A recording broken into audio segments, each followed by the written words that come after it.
அழகே அழகு சீரியல்ல அடுத்து வர எபிசோட்ல தங்கராஜ் இருந்துட்டு ரேவதியை கூட்டிக்கிட்டு ரொம்பவே கோவமா வீட்டுக்கு வராங்க. அங்க அவங்க அந்த பேச்சு பேசுறாங்க.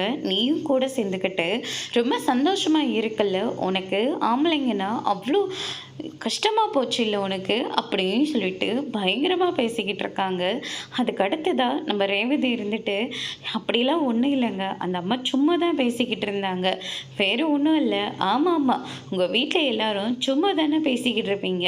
உங்கள் அண்ணனும் உங்கள் அண்ணியும் லவ் பண்ண விஷயம் உனக்கு தெரிஞ்சும் அதை என்கிட்ட சொல்லாமல் மறைச்சி பணக்கார வீட்டு சம்மந்தம் வேணும்னு சொல்லி உங்கள் அப்பா என் தலையில் உன்னை கட்டி வச்சிட்டாங்க.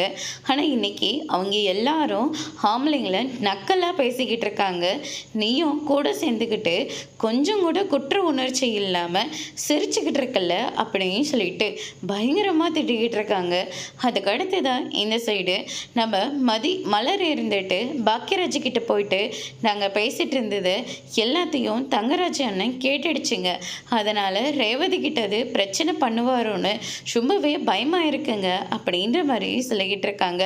கண்டிப்பாக நம்ம மேலே இருக்கிற கோவத்தை ரேவதி கிட்ட அவர் காட்ட தான் போகிறாரு அப்படின்னு சொல்லிட்டு நம்ம பாக்கியராஜ் ஒரு பக்கம் சொல்லிக்கிட்டு இருக்காங்க. ரேவதியை நினச்சா ரொம்பவே கஷ்டமாக இருக்குங்க அப்படின்னு சொல்லிட்டு ரொம்பவே ஃபீல் பண்ணி பேசிக்கிட்டு இருக்காங்க.